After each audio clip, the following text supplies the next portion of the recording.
Bienvenue dans cette édition du dimanche du JT d'ici. Avant toute chose, prenez vos précautions pour ce lundi. Il y aura de la neige, beaucoup de neige. On parle de chute de neige de 25 à 50 cm.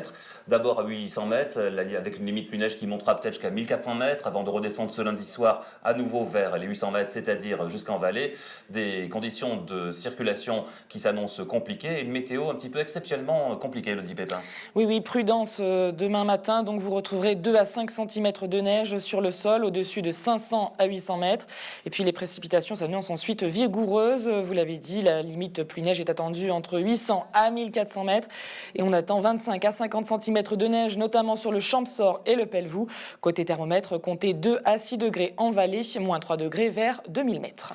Voilà, une bonne nouvelle pour les stations à une semaine maintenant des vacances de février, une moins bonne nouvelle pour ceux qui n'aiment pas trop la neige et rouler, en particulier sous la neige. Grosse frayeur aujourd'hui en face de la station des Ors, sous la crête du Lozé qui est située sous la commune de Crau. Un skieur est sorti indemne d'une avalanche.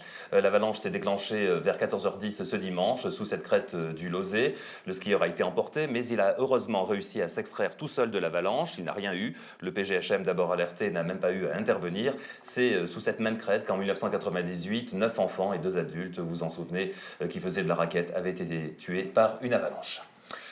Les Alpes de Haute-Provence et les Alpes-Maritimes, toujours sous le choc après ce drame qui a donc tué 2 femmes hier du côté d'Anotre, le déraillement du train d'Épingle, heurté par un rocher de plus de 20 tonnes. Parmi les blessés, 4 sont toujours hospitalisés et la personne grièvement blessée se trouve dans un état stationnaire, Elodie. Et maintenant, l'heure est à l'enquête, puisque les autorités se sont d'ailleurs rendues aujourd'hui sur place pour réaliser une modélisation 3D et reproduire l'accident, dans le but évidemment d'en connaître les causes exactes. Écoutez le général David Galtier, commandant des gendarmes de la région PACA. Pour exécuter ce que l'on appelle un traitement du signal par modélisation 3D qui nous permet de figer la scène de l'accident, et cette scène sera donc à l'issue reproduite autant que de besoin dans toutes les phases du procès pénal. Alors les autorités se sont rendues sur place aujourd'hui, le préfet des Alpes d'Haute-Provence, mais également le maire d'Anote, évidemment, Jean Ballester. Le mot qui revenait le plus, c'était le mot fatalité. Il était totalement imprévisible, évidemment, puisque des mesures géotechniques avaient été mises en place depuis 2006 par les services de restauration des terrains de montagne, que la paroi était sécurisée par des filets, mais le bloc qui s'est décroché de l'ordre de plusieurs tonnes a emporté les filets avec lui et effectivement a percuté l'autorail. Un train qui passe toutes les 3 heures. Un rocher qui tombe à la seconde près où il passe, eh bien écoutez, si vous appelez ça, vous ne pouvez pas appeler ça autrement que la faute à pas de chance. Ouais, et la route nationale 202 a été fermée à la circulation en raison justement de l'instabilité de la paroi, d'où s'est décroché ce rocher de 20 tonnes qui a dramatiquement donc heurté ce train d'Épingle. Retour maintenant sur le week-end sportif et la victoire de Laetitia Roux, une victoire en Coupe du Monde à Piturina en Italie. Elle reste maintenant leader au classement mondial, c'est sa 6e victoire consécutive. Et puis l'autre temps fort sportif de ce week-end, c'est la 2e place de Sébastien Ogier et de Julienne Gracia au rallye de Suède. Ils n'auront donc pas gagné une 2e fois le rallye de Suède, en tout cas une 2e fois consécutive. Une erreur de pilotage, une sortie de route que reconnaît bien volontiers le Champsaur.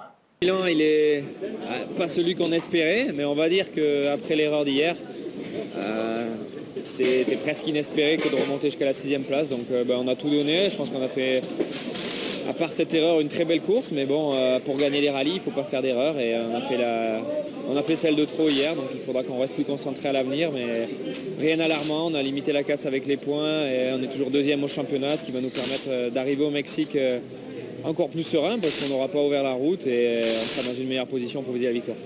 Voilà, Savogier, donc 6e de ce rallye de Suède et 2e au classement général, derrière son coéquipier Latvala. Prochain rendez-vous, il le disait à l'instant, dans un mois au Mexique.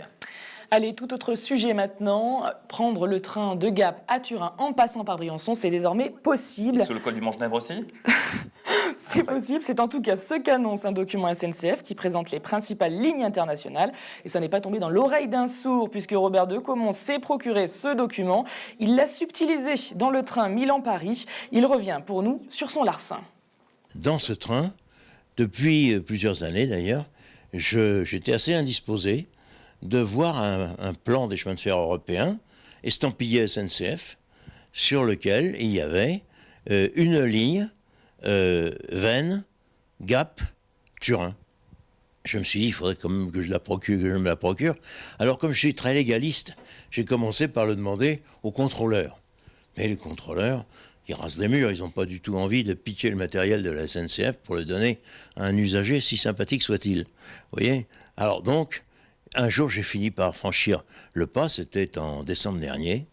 C'est un autocollant. Alors j'ai déchiré ce très joli document, et il faut surtout contempler le quart sud-est. Alors comme vous le voyez, donc d'abord pour commencer, le train va jusqu'à Digne, ce qui est très intéressant pour les gens des Alpes-de-Haute-Provence. Et puis par-dessus le marché, ici le train il va à Veynes, à Gap, et vous voyez directement il va à Turin. Donc Paris-Briançon en 4h25, si on regarde ce plan, c'est possible, dès maintenant. Ça nous permet d'économiser 2 milliards. Et le président de la République, il sera enchanté d'apprendre qu'il n'y a pas besoin de dépenser 2 milliards puisque le tunnel existe. N'est-ce pas ? Et c'est gratos. Et Robert de Caumont ne compte pas s'arrêter là puisqu'il pense se rendre en gare de Briançon pour demander un billet Gap-Turin en passant bien sûr par Briançon. Incroyable, on devrait faire pareil avec l'autoroute A51 en faisant le tracé, l'autoroute virtuelle entre la Saulce et Grenoble.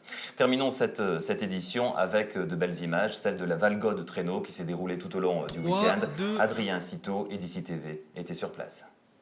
3, 2, 1, partez! Les chiens attelés au traîneau s'élancent à travers la vallée du Val-Gaudemar pour cette nouvelle édition de la Valgo de chiens de traîneau. Un temps plutôt clément malgré un peu de brouillard durant le samedi, mais rien qui n'arrête l'excitation des chiens. Olivier Polia, organisateur de la course, est très satisfait. C'est une bonne édition cette année et puis on a eu des petits soucis quand même avec la météo qui n'était pas très sympa avec nous parce que nous on adore le froid et tout ça. Mais bon, une édition qui s'est super bien passée avec des mushers qui sont contents, plus d'une centaine d'attelages, donc ça c'est une réussite pour nous.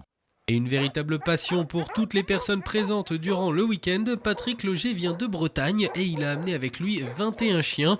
Ce sport est onéreux mais aussi chronophage, écoutez-le. Il ne faut déjà pas compter les heures, il ne faut pas compter notre argent parce que quand vous venez de Bretagne, il y a 900 km, alors déjà gasoil, péage et on va dire beaucoup au niveau financier, mais beaucoup de temps aussi. On passe beaucoup de temps avec les chiens. Ouais. Mais quand on aime, on ne compte pas. Les mushers, les pilotes de traîneau s'entraînent plusieurs mois avant le début de la saison sportive. Écoutez, Julien Châtelain, il vient de Briançon.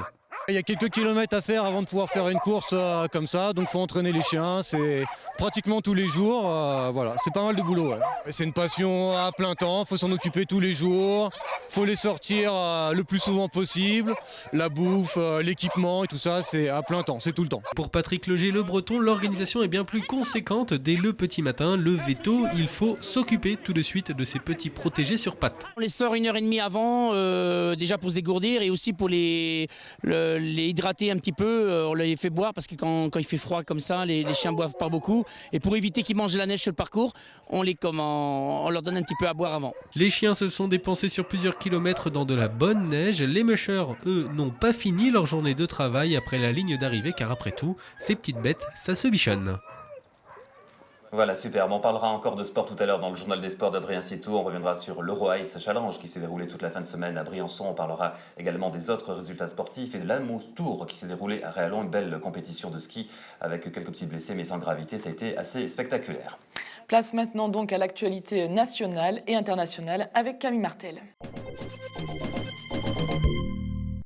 4 personnes toujours hospitalisées au lendemain du déraillement d'un train qui a fait 2 morts dans les Alpes de Haute-Provence. L'accident provoqué par la chute d'un rocher de plusieurs tonnes semble, selon les premières observations des enquêteurs, relever d'une terrible fatalité. La SNCF a proposé son assistance à la Régie régionale des transports de Provence-Alpes-Côte d'Azur qui exploite le train d'Épingle. Situation toujours préoccupante en Bretagne, même si une lente décrue s'est amorcée dimanche. La relative stabilisation de la situation pourrait être remise en cause par les pluies annoncées la nuit prochaine. De son côté, le département du Var est passé en vigilance orange. La guerre VTC-Taxi, toujours d'actualité. Les taxis appellent de nouveau à la grève lundi dans les rues de Paris et des principales villes de province après la décision du Conseil d'État. De son côté, le gouvernement tente de désamorcer le conflit en annonçant samedi la création d'une mission de concertation avec pour objectif de définir les conditions d'une concurrence équilibrée entre les taxis et les VTC. Au moins 65 civils syriens évacués sous les tirs des quartiers assiégés de la ville de Homs. Selon les médias officiels, une tentative désespérée de l'ONU et du Croissant Rouge au 3e et dernier jour d'une trêve, violée samedi par des tirs sur un convoi humanitaire qui ont fait 5 morts.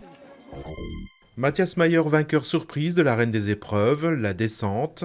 L'Autrichien perpétue ainsi une tradition familiale, 26 ans après la médaille olympique de son père. L'équipe de France n'est pas parvenue à ouvrir son compteur et attend sa première médaille. Et des Jeux Olympiques d'hiver, on en parlera également bien sûr tout à l'heure dans le journal des sports d'Adrien Citeau. Bonne continuation à tous avec les programmes d'ici TV. 24 heures sur 24, 7 jours sur 7, toute l'actualité des Alpes du Sud et dans le monde. D'ici.fr